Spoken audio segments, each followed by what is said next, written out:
Bueno, esta exposición debe y hace un homenaje a Luis García Berlanga, el mejor cineasta que ha dado Valencia, bien probablemente, pero además la figura más internacional de entre todos los valencianos de la segunda mitad del siglo XX, y mira que hay nombres que han alcanzado relieve internacional. En realidad, nosotros buscamos vincularnos con las emociones de la gente que recuerda qué ha sido Berlanga y que lo tiene vivo en su memoria, aunque no tengan clara toda su filmografía, hayan perdido el rastro de algunas películas, eso no importa, aquí lo encontrarán, ¿vale?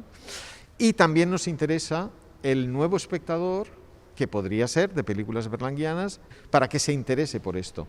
Para hacer eso más fácil, hemos recreado esos escenarios evocadores, que tienen para los mayores esa función emocional y para los jóvenes como un motivo de enganche. Creemos que es una exposición que no podrán olvidar.